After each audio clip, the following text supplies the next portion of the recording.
Instant Browns classic. Hey, whatever. Hey, that's what this game's about.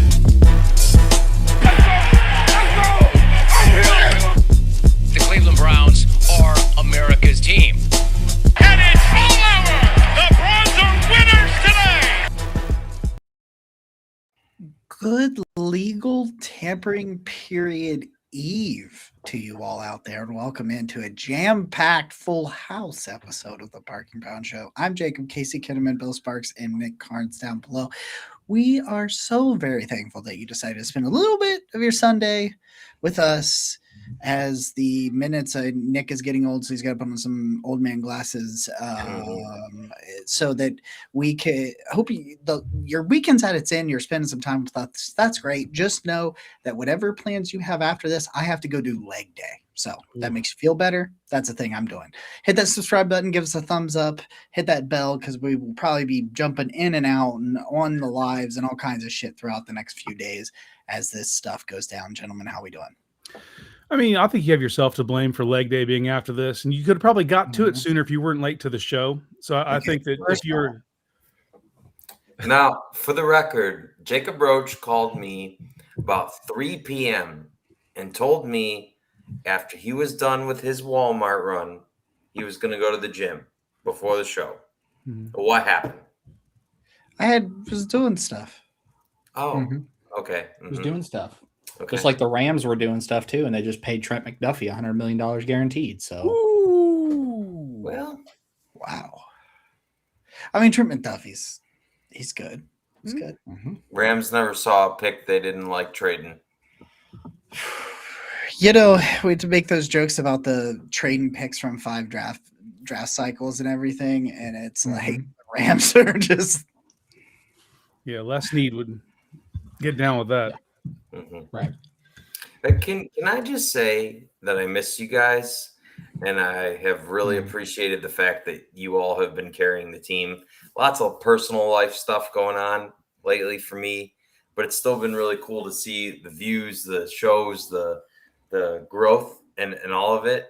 But it's like we're finally here, and we're set up until September with Sunday shows. Yeah. Yes, sir. There we are.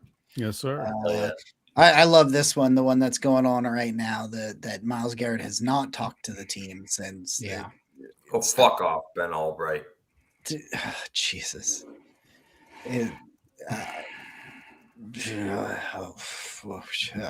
Jake, First, brother, thank you so much. Love you. We love you. We appreciate you. yes. Jack McCurry doing the same for us here. And we thank you so very much. Too. Love you guys. Very blessed to have you guys here. Yes. Thank you so much. Fuck them picks. Fuck them picks. That's what Josh says. Hey, you know what? If it gets you a Super Bowl, fuck them. Yeah. I mean, it literally did. That's the thing. It's like they literally went out, burnt those picks, and I love the Von Miller move there. And they legitimately they burned all those picks and they won us. But you'd be hard pressed to find a trade that worked out so well for both sides. Right. like it set the Lions on a different trajectory, and they took full advantage of it. And I mean, obviously, if we'll see if it ever nets them a championship, so in that regard, but it's still like usually you can point to one side or the other after 3 or 4 years and be like, that side right there, it's one-sided. And this wasn't one-sided. The Rams got their Super Bowl, and the Detroit Lions are a functioning franchise because of that trade. Mm-hmm. They're perennial contenders, like at least playoff contenders. Like, NFC North is hell, man. Yeah, it's gonna be interesting. So we are, what are we? 16 hours now, a little less than 16 hours away from legal tampering period. And the first move of it for the Browns is already underway with the trade that they made for Titus Howard since our last show. I know Texans, I always love to gauge like other fan bases, how they react to trades as if it's a good trade. And there was everybody was like, we had one good offensive lineman and you got rid of him. And I'm like, okay, sweet. Like, sweet. So we're doing that. We're going in there. So, he's an average run blocker, but he's fantastic as a pass blocker on the right side. They paid him immediately to be their right tackle. So you have checked off one box right away before things really, really got underway. And I gotta say, I'm a big fan of the move they made. Well, I'm seeing a lot of people kind of like, well, they overpaid. Ask that in 10 days. 10 days from now, tell me they overpaid for Titus Howard, because I don't think you'll be able to say that after you see some of the bags some of these average ass linemen get. So look at what Dan Moore got. Okay, I'm saying, man, watch Walker. Watch what Walker gets, and it's like, okay. But I just think that linemen are excessively hard to get. They are in the current state of the NFL, and so if I have to trade a 5th round pick for the right to pay one that I know definitively is at least going to be a damn good pass blocker, sign me up for that deal all day. Yeah. I mean, you're looking at probably paying him top 10 tackle money in a salary cap that in 2 years, I see it in 10 days, but in 2 years, it's going to look like a bargain because everybody else is going to be making north of $30-35 million. Even just for average on one side of the coin, it's kind of interesting. So as we look ahead to on this preview show, as we talk about some of the biggest needs, some of the things we think they'll attack. One thing to note is that the current state is $15.8 million dollars in cap space is where they currently sit. They did do a minor Denzel Ward restructure, but it was only a $2 million restructure of his was like a signing bonus or whatever it was. It was basically a signing bonus conversion that restructured part of it. And I know if they had restructured the whole thing, they would have gotten an additional $15 million. So there's still $13 million floating out there that they could add on. From what I've seen, the reason they did that small restructure is because if you put all 15 million in the piggy bank, the agents are going to see that and you're now going to have to spend it all. Whereas now you can have that 13 million on the back end, restructure it after June 1, and then use that 13 million as rollover, pay for the rookies, whatever you need that to do. Yeah, that's what I was going to say. I have the restructure here on OTC at 12.48. Yeah. So if they were to do it from there, and there's going to be some post June ones and some other cuts here that they can make to create a little bit more space. But I'm never concerned about that aspect of it when it comes to Andrew Berry. At least I understand that he's got plenty of faults as a general manager, but his ability to manipulate the cap and pay people to get them to town, I'm never going to be worried about that. So from that angle, I don't have a problem with it. Jeffrey brings up a good point that, Titus Howard's moved all around. He's played everywhere. So you never know if something goes a little screwy and you need to kick him inside because you feel better about a backup tackle than a backup guard, that gives them a ton of flexibility, and you do whatever it is to get the best 5 on the field. And Titus Howard being able to play pretty much any of those positions, that adds to a reason why I like the move. Yeah, it's all about, you said it. Get your best 5 on the field, whatever that takes. We'll see what they pick up in the draft. There's a couple other guys that are serviceable. You know what I mean? That you can bring in free agency, but you got to, as long as they're professional offensive linemen, it'll be an upgrade from what it was last year.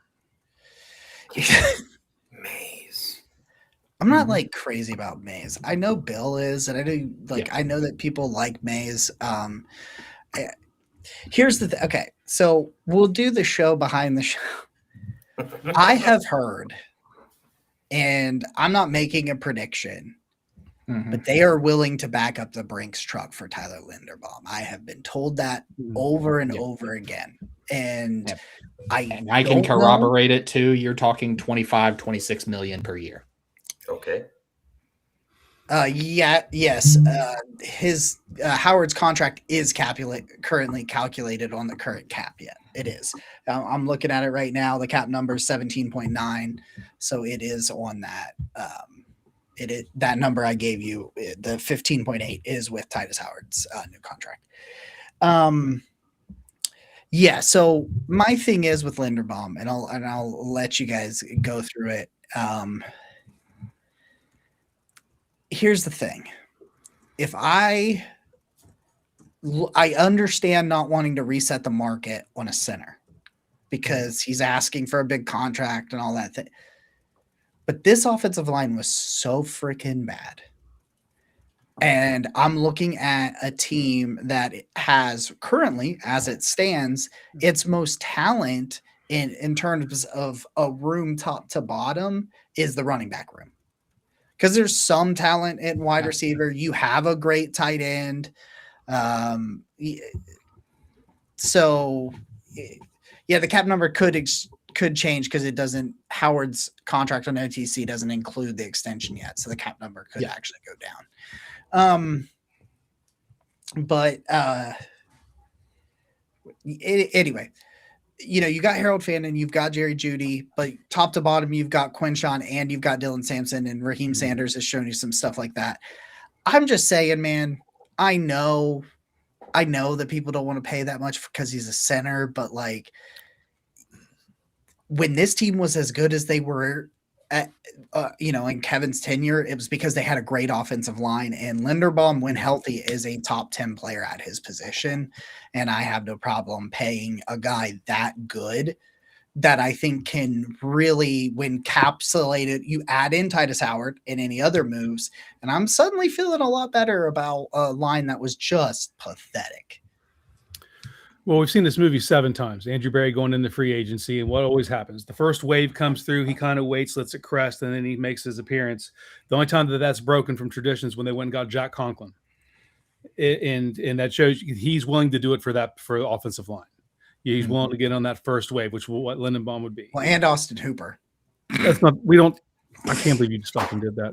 Anyway, Austin Hooper happened before Jack Conklin. But when you look at what Linderbaum is and what he would do for this, because you're bringing someone in who already speaks Monken's language. You're bringing someone in that could fast forward this offense, who can call protections, scheme things off the quarterback, and like if you're going to unload the truck for that fast forwards your offense. That gives you a little bit of a ramp up.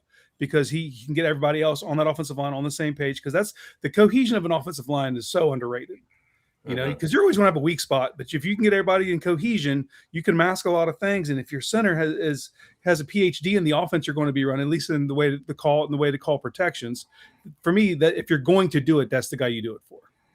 I think there's an underrated piece here where if you know that you're at minimum replacing 4 of your 5 offensive linemen, right?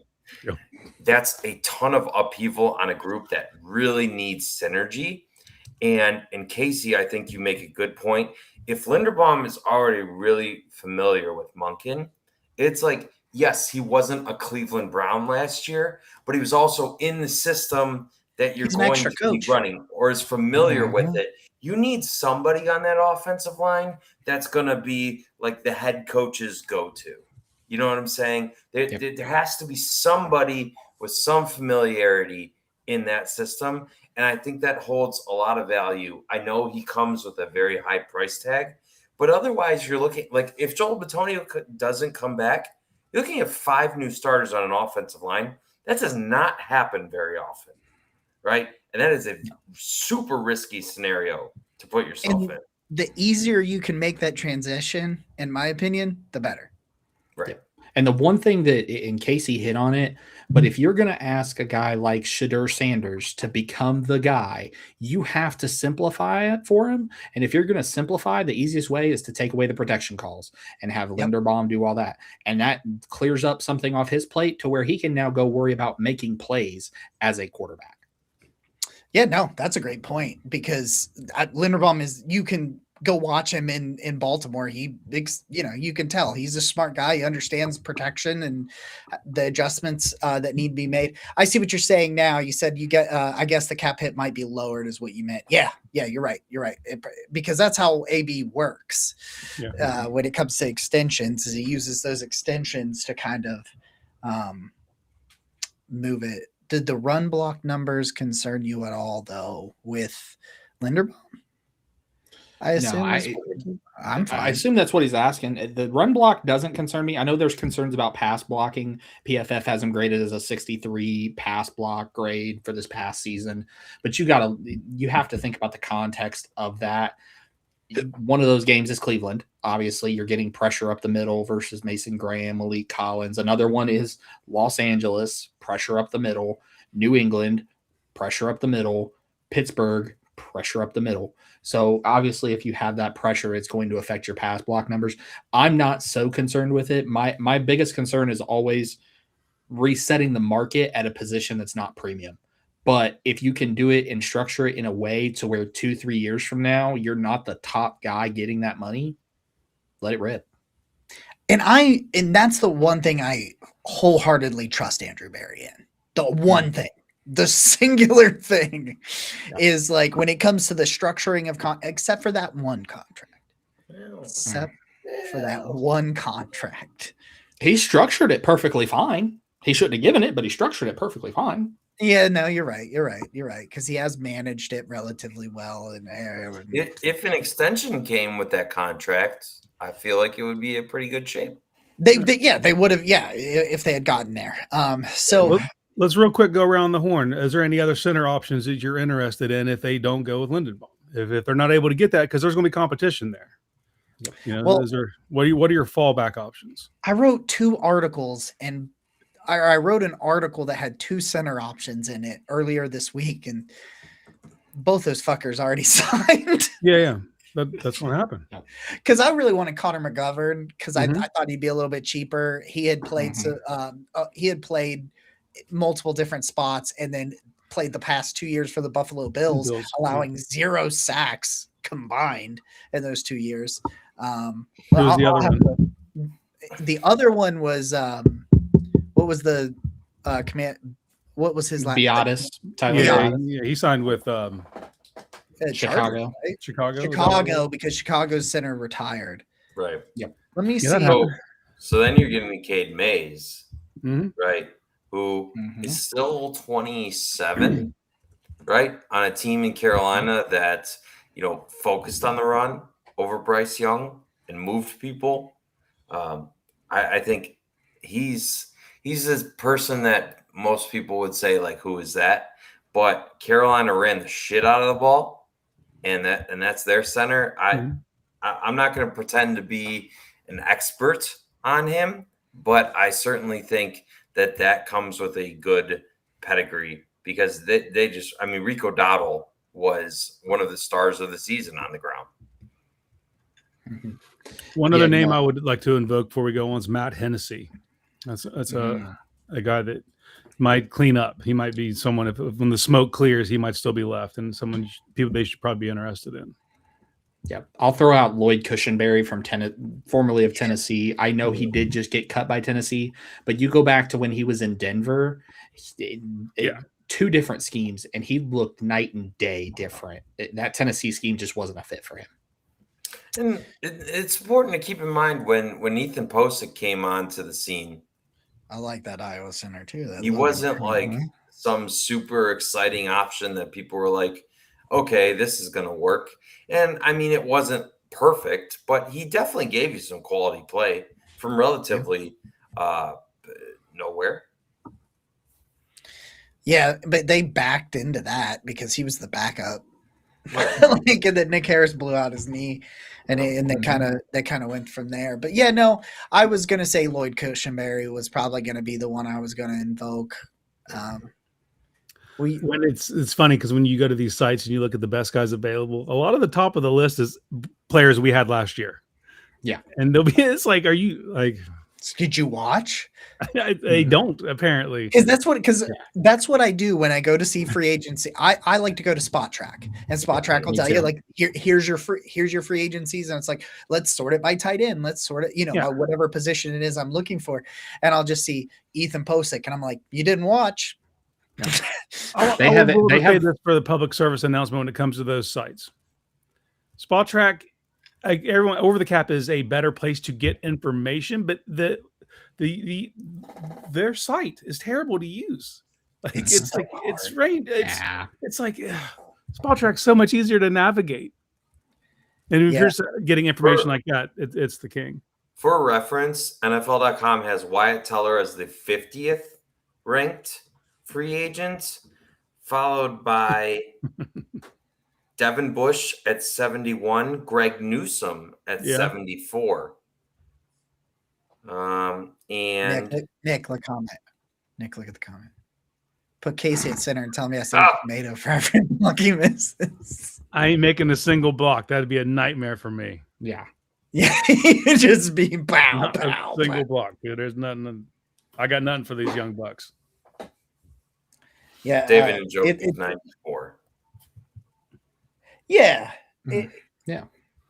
Don't get me wrong, but I'm just talking about I'm more talking about the offensive linemen when you're talking about like why are our offensive linemen listed as Ethan Poach is one of the best centers available, and it's like with a market value north of 10 million, 10 million monopoly money. Sure. Wild. That is wild. I will say this, of the offensive linemen that we did have under contract last year that are no longer, Tevin Jenkins is a guy I would still consider bringing back into the fold. Well, it just speaks to the shortage of linemen, right? Yeah. Like it's a pandemic. It's bad. It's a tough situation. There's not 32 good tackles in the NFL, let alone no. There's not even 16 at this point. Probably not. If outside of his rookie year, you throw on any season of Jedrick Wills tape, there's no way in hell you should be interested as a professional NFL franchise. And that dude's going to sign a deal, some deal that is, it's not going to be crazy, but he's going to get interest and signed by some team out there. No, he's getting visits. He's getting visits. Right. Although he could not be less interested in playing football. You could not be less grapevine. I've heard that his knee is toast. So we'll see. Well, it was probably smart for him to take a year off and frame it as if he's just waiting for next. You know what I mean? So we'll see what comes of it. But I hope he stays in the division. That'd be cool. Right. Maybe Joe Burrow's left tackle. So let's move. Somebody posted something on there about how it's just not fair now that Joe Burrow has 6 games in which he'll see Max Crosby, TJ Watt, and Myles Garrett. And I'm like, that's just. They should replace TJ Watt with Alex Highsmith. That's who I'm worried about when we play them. There's a very suggestive post involving Joe Burrow and those 3 other gentlemen by Prize Picks if you're into that type of thing. Did you see this one guy? And I don't want to I hate bringing this up, but it was he was Call She sponsored him or whatever. And he was the New England, I don't think it was I don't remember what team it was, but he tweeted out whatever. It was the New England Patriots. The New England Patriots are not expected to be interested in Rondale Moore. That's fucked, man. Come on, don't do that. Are you fucking? What the fuck? I saw that just like half an hour ago, and I'm like, what the fuck is wrong with people? If you go to Over the Cap right now, he's available. If you wanted to go pick up a free agent, he's still on their list. I don't know. Well, that's why when me and you were doing the show a couple weeks ago, I even brought up the subject of mental health was because I saw him on Spot Track, and I was like, oh, but it's ridiculous. So let's move on. So we know we've got right tackle under board. We know we want to target center. Are there some guards out there for you guys that you're kind of interested in before we kind of move to some of the more exciting positions? There's one for me. I'm going to continue to pound the table. I get he's got injury concerns, but he's not even 27 years old yet. He's a former first-round pick. It screams Andrew Berry reclamation project. Elijah Vera Tucker from the New York Jets. Like, yes, he has injury history, but when he was there, that's a top 10 guard when he's healthy. And with flexibility, he can go anywhere. You can play him anywhere. Because there you're sitting with the same thing you got when you got Titus Howard with the flexibility to be able to move him around. And it's like, again, to phrase what you said, Casey, get the best 5 on the field. And with some guys like that, it's like, I think Elijah Vera Tucker is best at right guard. That's where I would want him. I would want him right guard with Titus Howard on the other side. And, he's coming off a torn tricep. He's had he had a torn tricep in the other arm a few years back as well. Yeah. So a couple of injuries there, but like his 2024, he was really good. Like he was really good in 2024 for the Jets. He only gave up 4 sacks on almost 1,000 snaps. Yeah.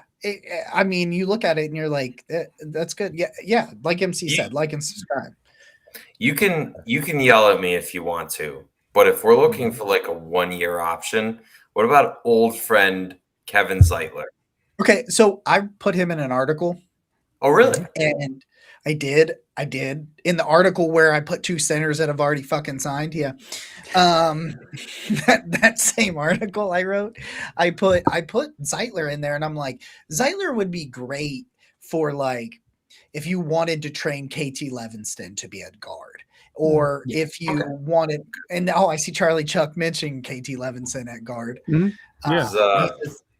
But like, because he's a good run blocker. He's a nasty. And Casey's been advocating to put KT Levinson at guard since he was in college, dude. I was on Sports for CLE because it was brought up. I was reviewing someone else's mock back then, and I was like, he's a guard. And we saw it. It should be noted that Jacob and I have the same birth year as Kevin Zeitler, and he might as well be considered old as dirt. 36, man. Old man Zeitler being 36. Old man Zeitler. First off, I was born in 91 by 17 days. Okay, sir. If we want to get a little bit on the technical side. Persnickety over here. But I'm not but like if you wanted to try to cross, I think Zeitler's a great guy, a great like veteran option for like where you're like, let's go into the draft, and if we get a developmental guard or we want to work on KT Levinson, we have that fallback of that veteran to play right guard. And I was watching some of Zeitler's tape. Dude can still play. I have no problem with like a 1 year, but you've gotta have somebody in the wings that, in my opinion, that even if it doesn't pan out, even if it's whatever, but like you got to have somebody in the wings if you do that move. But I would be cool with that. I'm all right. I'm fine with that. Just as long as we're on the page of guards, I just want to ask the show, what percentage chance would you give Zach Zinter of becoming a 2+ year starter for the Cleveland Browns? 2+. We have no idea who that young man is. I have no idea who he is. Yeah. Like we just don't. I don't. We just have not seen him in a good, competent offense with a competent supporting. What does George Warhop think is the only thing we don't know the answer to that. Does George Warhop see the potential there? And if you're telling me the guy who before he got injured at Michigan, I see it. You see a starting caliber offensive lineman in there. And I don't know if he's just never gotten back from that, never got his confidence back, whatever it's been, slow learning curve. There could be so many different things when you make the jump, and especially when you're injured when you make the jump. But yeah, it was so mystifying. He was a healthy and active damn near all season. It's just weird for a third round pick. Very weird. Super weird. Yeah. I'm going to throw some more names out there before we move on to another position. Make Hayden Hutchinson a guard. What? He probably could do it. He could probably do it. That dude could do anything. Jack says, "Old as dirt" is the guys MC grew up on, and then He's got him good and mad. He's all good. MC's good and mad. He's in the comments. Calling him a smart aleck. He's not happy. That whippersnapper. That whippersnapper, indeed. All right, other names to think about as we go into this. Will Hernandez is another one, Arizona. He'll draw some interest towards the back end of it. Fred Johnson, he's kind of been a utility guy for Philadelphia. Good system. Spencer Buford, kind of the same thing in San Francisco. And Josh Jones. Mm-hmm. I'll throw one more too. I'll say you go first, and I'll follow up on you. I got one in Zion Johnson from the Chargers.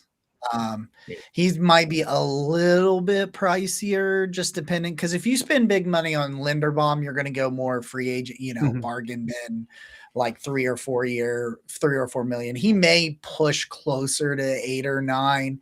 He's like a jack of all trades, master of none, where it's like he's not great or elite on either side, but he's pretty good at both.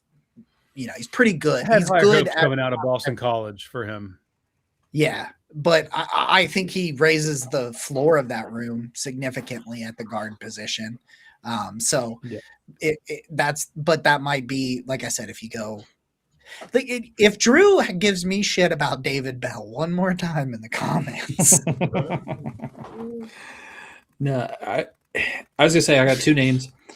First one, it's another very special former first-round pick, Evan Neal from New York Giants. Slide him at side at guard. The other one, I'm glad Jacob mentioned the Chargers, Jamari Sawyer. Played right guard. We saw him jump into left tackle this season and hold it down when they had the rash of injuries at tackle. That's a guy, again, you take him and you figure out where the best fit for him is, whether it's guard or if you want to kick him at tackle and see how it goes for a cheap deal because you want to be best player available at pick 6. I'm here to listen to it. And I have no problem bringing back Tevin Jenkins. If we're being honest, He's the one guy. Yeah, that's the one guy where it's there was, it wasn't perfect, so to speak, but I mean, you bring him out there, I think he played good enough to where you're just also another guy with flexibility. Yeah. Right. And I think even in the best case scenario, okay, you're still replacing 3 linemen. You might just need to high roll on one of those guys who are risky. That just might need to be the situation you're in, because even replacing 3 linemen is a tall task to do in one offseason. And I think people underestimate that, but it's a shallow pool, even if you're trying to just go down the line. And so, but yeah, there's an offensive line problem in the NFL. It's just nobody wants to play offensive line anymore. They want to go out and be wide receivers and big bodied tight ends and shit. And those dudes get paid, so I don't fucking blame them. I don't blame any of those guys for being yeah, that's what I would rather play. Well, so the best athletes of guys of that size play defense. Bingo. Yeah. They play pass rusher and get paid. That's what I'm saying, man. That's what I was gonna say. They rush that good of an athlete. Yeah. So we're going to move on. Did you hear that Mike Evans has interest in the Browns per Mary Kay Cabot? It doesn't make any sense. What sense? You might be surprised that I wouldn't hear that. No, I know you wouldn't hear that. You've been blocked. I'm blocked, and I don't think that makes any damn sense. It's one of those things where it's there was the report about what he wanted. What he's looking for in a new team, and it was good quarterback, and it's established. I'm okay, no. Dude, all green lights, Jacob. I don't know what you're not seeing here. Right. This is like the Josina Anderson watch out for Josh Rosen tweet. I'm still watching Josh Rosen. It does make sense though, because you think about it. Obviously, Cleveland desperate for a wide receiver. They have interest in Mike Evans. All the other teams are hearing that and saying, "Oh, they might throw the bag at Mike Evans, so now we might have to up the ante a little bit." I think that's all it is. It's just an agent leaks that team needs a wide receiver, is looking at my client, pay up. Yeah. There's also worse things in life that if we got to watch Mike Evans finish out his last 2 years in the league running down the sideline, I wouldn't be mad at it. The likelihood feels slim. I just want to say I'm still pissed off I was chanting Mike Evans' name on that draft day, and they drafted Justin Gilbert. I know They did. took some moves, They right? did. But they could have had Mike Evans. And then when they drafted Johnny Manziel, I was even more angry because it was like, what are you people doing? If Mike you're gonna Evans draft Johnny made Manziel, Manziel. you wanted Johnny Manziel so bad, take Mike Evans. Hello. I was even more pissed when the next day Josh Gordon got suspended. It was the next day. Yeah. Was it the It next was day? the next day. The day two of the Very draft, they next announced day. it. Oh, that's terrible. That's terrible. We got to wait, get hold move on from this. I might start crying. No, Jack says that he has interest in Jennifer Aniston. Dude, yeah. I would put money on Jack and Jennifer Yeah. Aniston. Wait, is that her and Joe It Burrow? looks like Schefter is reporting that Jack has a better shot with Jennifer Aniston. Wait, who She is? probably is. No, Joe Burrow's with Jessica Biel. Sorry, Jessica Biel. Joe Burrow's with Jessica Biel. Yeah, Good for him. So Timberlake fumbled that? yeah, man. Yeah. It's anyway. Tight ends. Let's do a quick tight end one, just because there's not. I saw that segue. I'm gonna leave that alone, but I saw what you did there from Jessica Biel to tight end. I saw what you did there, buddy. Damn. Me. Yeah, I didn't. I saw that. I saw that segue. I didn't do fucking shit. Anyway, From Jessica Biel to tight end. Sure, you didn't. Oh no, he's thinking about Joe Burrow being a tight end. That's probably what I was thinking. I actually, I know exactly what I was thinking. Exactly this. Oh, right. hold on. Big, girthy, thick boys. These big, girthy, thick boys. Yeah, that's what I was thinking. Well, we got the name for the show now. That was what I was thinking. Oh, boy. Well, That's the new opening. That's just They the new got you opening from here on sometimes. in.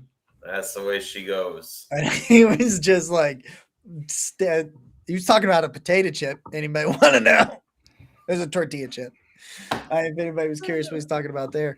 Yeah, Jessica Alba. Yeah, Burrow did land Jessica Alba. Does Dallas Goedert tickle your fancy? Not at that price tag. Okay. No, I'd rather go with Right. either Kylan Granson or who was the other Philly tight end? Was that Grant Calcaterra? I'd rather go with either one of those over Goddard. My biggest thing, and I know it's not the sexy one, but the Charlie Kohler thing from Baltimore. He only had 10 catches last year. That's not what you're signing Charlie Kohler for. He is the blocking tight end, and he has obviously he's been with Todd Monken in the last few years in Baltimore. So for me, I would be looking at Charlie Kohler. I like Isaiah Likely as well, the other Baltimore tight end, because I love the flexibility that you would have of a room that included Harold Fannin and Isaiah Likely, and that athleticism and ability to line up all over the place. But then you'd have to make sure you go and get a different tight end that can block, because neither of those dudes are really.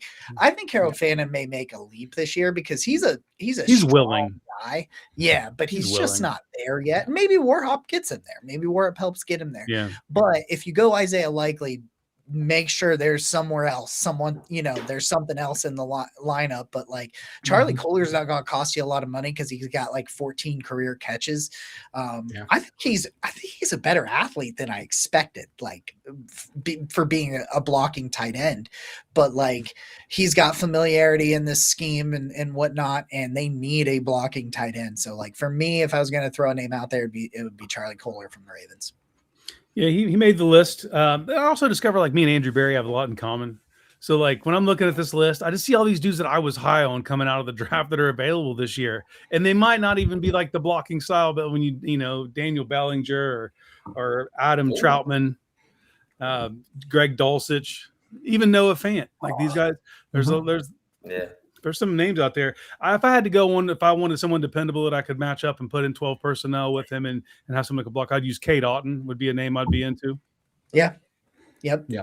If I wanted to go a little cheaper, someone we already saw succeed with a rookie tight end a little bit in Indianapolis with Tyler Warren, Mo Alley Cox. Yeah, the horny police has to get after me on that because I'd be all over some Mo Alley Cox, buddy.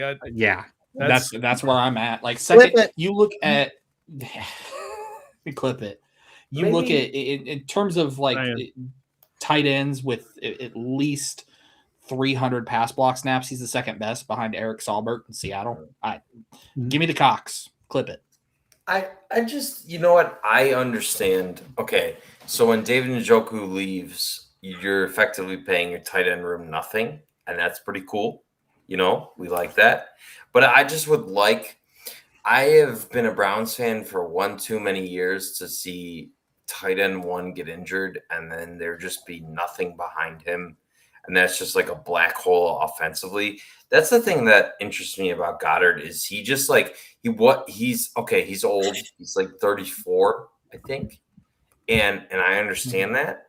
But Jalen Hurts just had a nose for the end zone with Goddard, man. Like he just found his way open in the red zone and was that red zone threat. And I just would like to prepare.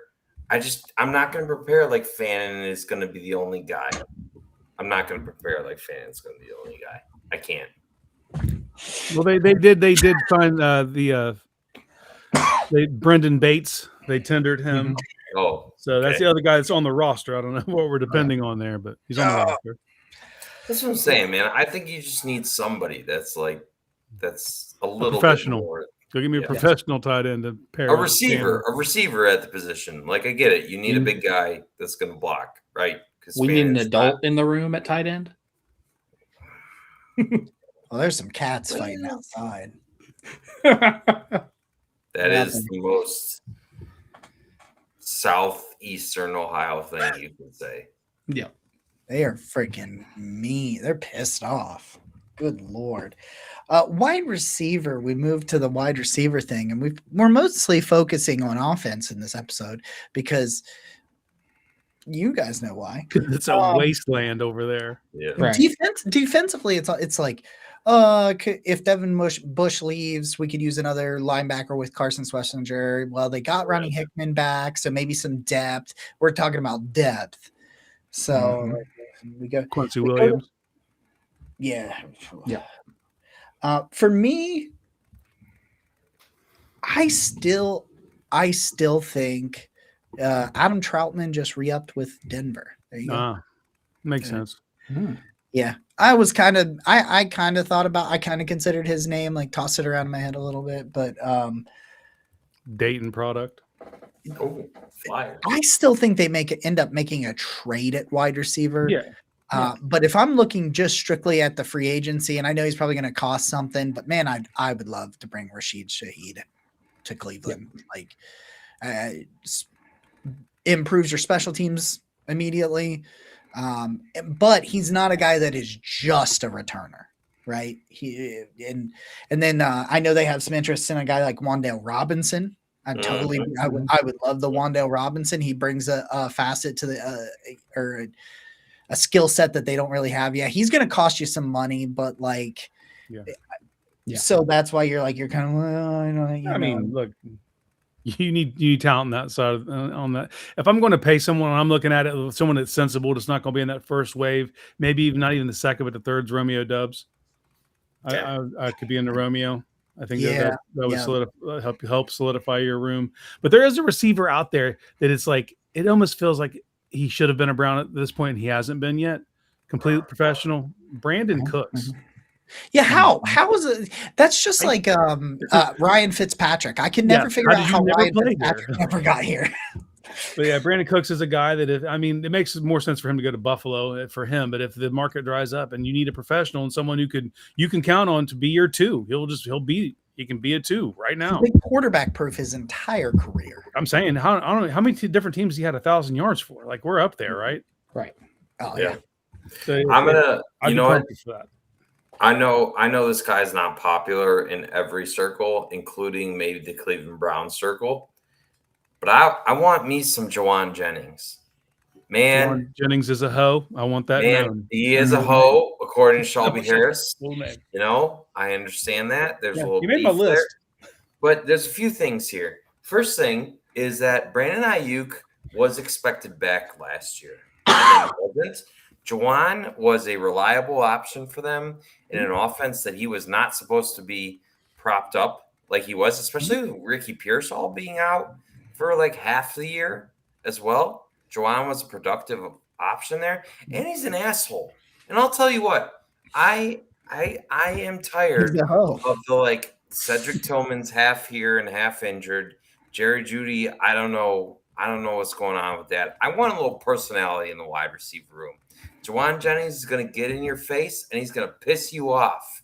I need a little bit of that. I need some type of energy, gravity in the wide receiver room. And Juwan Jennings, probably not going to cost you an arm and a leg. You can pay him. He's like a mid-tier type day whatever deal. He's not a day one deal. At least I don't think so. And he's going to be that type of personality in that room for you. So I'm in on Juwan Jennings. That's where I'm at. Yeah, another player that kind of did the same, he to a way lesser degree than Jennings, but for San Francisco, and they had a lot of injuries, is Kendrick Bourne. Oh, Kendrick Bourne's another guy that, like, if you need to call his name, he can go out there and he can, convert a few first downs for you. And he's a floor guy, and he's going to be someone who's probably available as we get close to camp. You know what I mean? Because so you can wait till after the draft, see how it shakes out, and he'll be one of those type of guys that could be available. Yeah, you got, Bill? I got 3 names. All of them could add something, one thing or another juice, but all of them are kind of big question marks. First one, John Mechie, Which we really have a great. couple of those in the comments. I was going to say it if you didn't. Exactly. Second one, Greg Dortch from Arizona, just had some lackluster quarterback play, but got juice. The third one spent time in Baltimore, but has been bounced around a little bit undersized, could give you some special teams versatility too. Devin Duvernay. Oh, that's a name that just like I haven't heard that name in a while. And yeah, no, I don't. Spent 4 years in Baltimore. You're such a terrible offense, man. You just take what you Yeah, my list is crazy long. It's I so made for this position, dude. It's crazy long. you're just like, well, would you do this? Yeah. Would you do this? Yeah, they would all make the team. Yes. Is Yes. Amari Cooper on retiring? Sure. Right. Dortch has always been a personal favorite of mine, man. You got Dorched. I would love to say that for my team. You got Dorched. Do we Keenan Allen? Like a 1 year. Can I get his medicals first?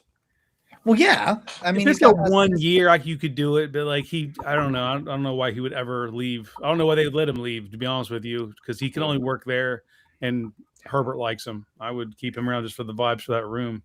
I would too. I was just like seeing how many names I could throw out there that everybody'd be like, Diami Brown, Jalen Naylor. They had Tyquan Thornton is a name I'd be interested in. Just to, he's a field stretcher. You know what I mean? Obviously, we've talked about Treylon Burks before. I've been wanting that dude on my team since the draft when you traded for Deshaun. Like I thought that would have been and it obviously didn't work in Tennessee. He had some moments last year for the Commanders, though. I mean, like you can see it's in there. Trying to bring him back. I read they were trying to bring him back to Washington because Jalen Tolbert, Olamide Zaccheaus. Like there's Sky Moore. Dudes. Who was it? Sky Moore. Yeah, Sky Moore. He's quit spelling his name with 2 Y's. He don't deserve that second Y. That's fair. Jahan Dotson. Any interest there? All of them. Yeah. Just give me the wide receivers, man. It's hard. There's not a lot of options. Is anybody in on Rasheed Walker at left tackle? Because I don't. If he's going to get the Dan Moore deal, that's insane to me. That's insane to me. No. I like him more than I like Dan Moore. Can't be the bar. But that's a low bar. Yeah, that can't be the bar. Like, I just want to put that out there, like, because I know we kind of I think we glossed over that a little bit earlier, and it's just like, no, I don't. Like, I'm going to be disappointed if I don't hear Monroe Freeling's name called at 6. I just want to give one from a division rival. Calvin Austin has been a pretty interesting receiver over the course of time. He worked in the Monken system. Probably wouldn't cost a lot of money, right? Has kind just of been like like Flowers role. Yeah. I think he could do that. I think he could be. Could he be like 80% of what Zay Flowers was to them? Okay, let's shift. We got 10 minutes. Mhm. Actually, we got as much time as we fucking want. It's our goddamn show. Anyway, Thank Darnell Mooney. Oh, it's Lane from the Discord. What's up, dude? Lane from the There he Discord. is. Lane has arrived. Lane from the Discord over the Daft on Draft. Low key interested in Mooney. Yeah. I would be fine. I'd be fine with that. And Alec Ingold signing a 2-year, $7.5 million to go back to the Chargers. Okay. I just saw something else too. Would You Austin mentioned- and Bond not be redundant? Here's the thing. I am not using Isaiah Bond to justify not signing someone. That's not where I'm at with. We haven't Isaiah. seen Not that much. signing, not drafting, not anything. He's I not liked signing. Isaiah Bond, and I'm Yeah. not doing that. Yeah, I do too. I want him on the roster in camp. I want him to go out there, but I'm not going to let him stop me from making any decisions. He's just You don't not have there. anything in your wide receiver room that prohibits you from bringing anything into your wide receiver room at any You point. don't have anything on offense to prevent you from doing that. If there's someone that has played offense at any point, their job is up for grabs. except for running back. Well, you said Alec Ingold earlier. You think Pat Ricard has a shot to get here? Oh, I keep forgetting about You that. think Monken's going to want something like that, an element like that? And he used him I a don't- ton. He used him a ton. I just don't know if Baltimore lets him go. And Yeah. I'm not getting into a bidding war for Ricard. I No, wouldn't get no, him- you can't do that for fullback. But like, if No. he were to shake free, Yes, you know. yes, If- I would. If you told me I could get him for like $2.5 million, yeah, bring him in. okay. Yeah. That's where I'm with you. I completely agree. If I can get him on a relatively cheap contract, I'm not bidding. Yeah, I'm not like you guys said. I'm not bidding war on a fullback. You spot on that. He's also a Dante pseudo Diaz. left tackle, kind of a floating. That you could just like. It gets so He'd be weird too handy. with free agency because like they went into the 2020 draft knowing they didn't have a left tackle, right? Like they went in there and they were in, they were picking 10th and they took, obviously we know it didn't go well, but like it can be so weird. But yeah, no, I would love and Jack saying Judy's the only lock in that wide receiver room. Yep. I don't even think he's a that's lock. That's based on contract. That has nothing to do with play. Yeah. That's what I was about to say. I'm not necessarily saying I think he's, this awesome player, but the contract and everything. So we move over to defense since we spent 52 minutes. Can I? Okay. I'm sorry. I don't mean to derail, but I just want to say real quick, if you don't spend on a center, please spend on Wan'Dale Robinson, guy who has improved every year in his career, despite a carousel of quarterbacks in New York. Get a veteran wide receiver who statistically has improved each year and has shown work ethic and leadership and deserves to be paid. Get somebody in there that is a leader, please. I think we can Sorry. all agree on one man, Charlie Kohler, and I agree. Mhm. I agree. Yeah, Wandell's got juice. Yeah. Yeah. So moving over onto the other side, talking about some defensive stuffs. For me, I know some people say they don't want to because it's a good class. I'm paying Devin Bush. Yeah. Because I have proof of product. I have proof of concept that him and Carson Schlesinger work really good together. So if there's one priority for me on defense, it's bringing Devin Bush back. And I know a lot of people are going to be like, anybody, that content that, no, sorry. I understand it, but like Tarver's still here. Tarver Devin Bush was the 10th overall pick for a reason. And when Jason Tarver got his hands on him 2 years later, he finally looks like the 10th overall pick. And now he's got that freak of nature, Captain America with I wish I had hair like that. But Carson Schlesinger and Devin Bush, like that's a really prime, good combo. That would be my priority in terms of defensive free agency for the Browns. I think the Devin Bush's agent's going to find out that Cleveland values him more than the rest of the league still. That position just doesn't get paid like that. I feel like he'll probably get a 2-year deal back here. Okay. Yeah. Well, You know what? You take a bunch of shots on former first-round picks. Sometimes they're, Alex Leatherwood, and sometimes they're Devin Bush, right?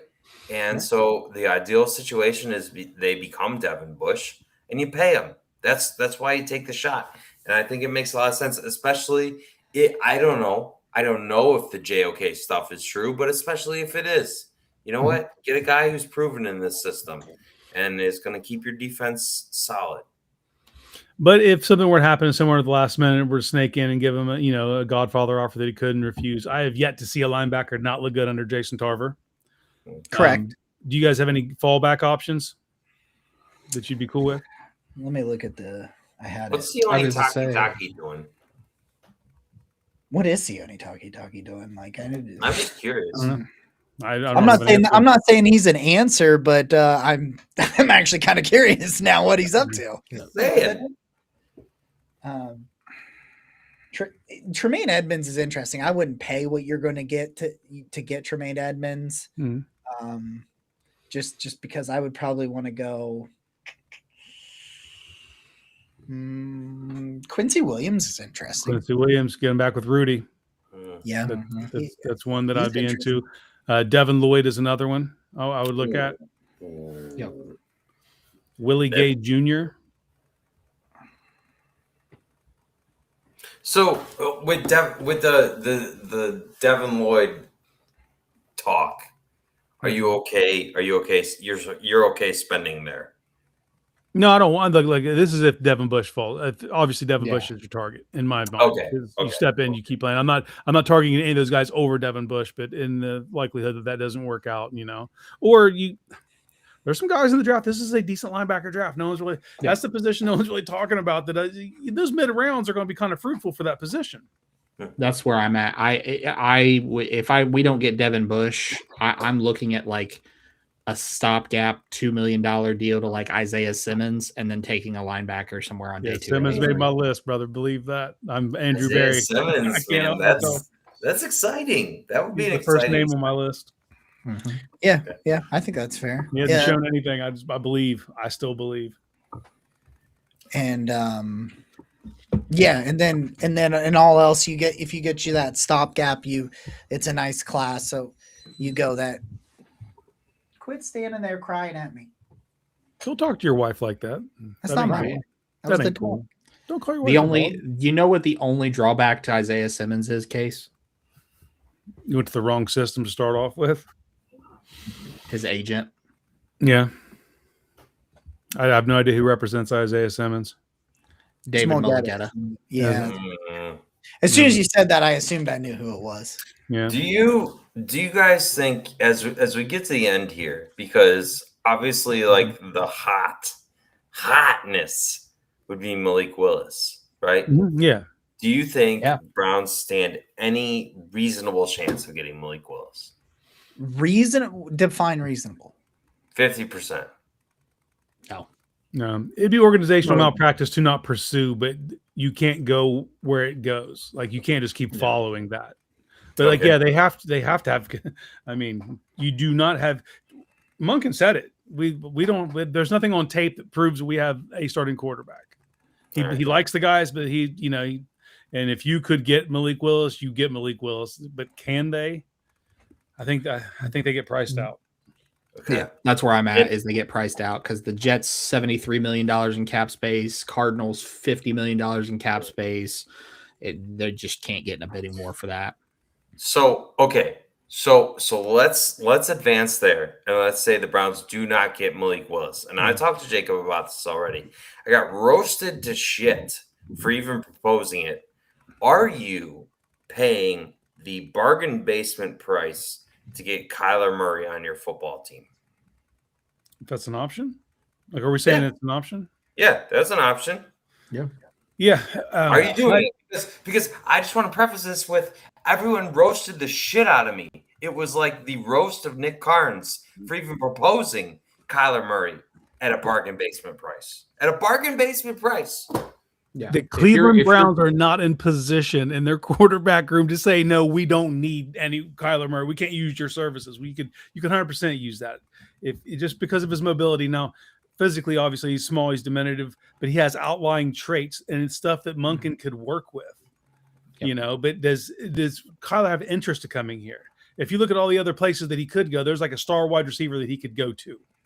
Yep. We can't offer that. You know what I mean? And we also play on a lake. Indianapolis. Yeah. But I mean, if he was like, "Yeah, I'll come," then I'd be like, vet "Sure." minimum, Kyler Murray for Yeah.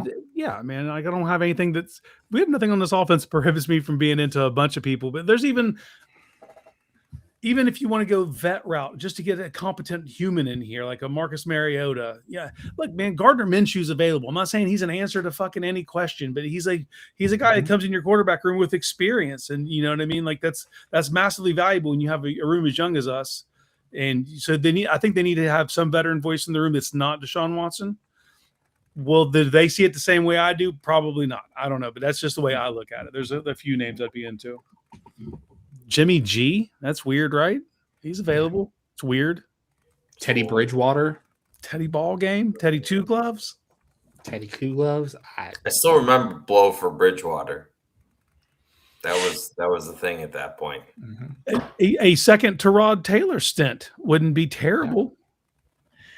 I just like it's just that's where we're at. Yeah. And I mean, even if you wanted to take a flyer on somebody like Trey Lance, like if you want to take a developmental flyer, yeah, let's let it rip. Zach Wilson, Sam Howell. There's names out there that I could easily be talked into joining this room. Last thought. We had very stark differences of opinion on Geno Smith being proposed. I did see that as the Browns' option this year. What do you think? Bill, would you say this? Jacob, I remember Jacob saying this during the last draft cycle. He viewed Shedeur Sanders' ceiling kind of as that.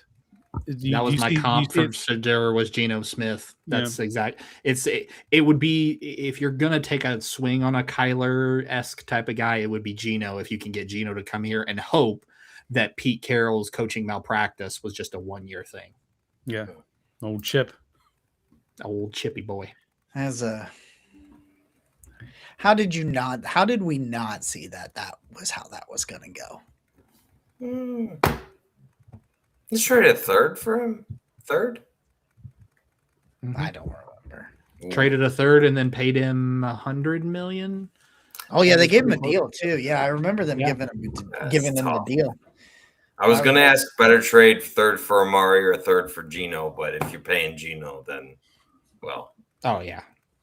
If MC's still up, you want to piss him off and talk punters we could take other than Corey Borges?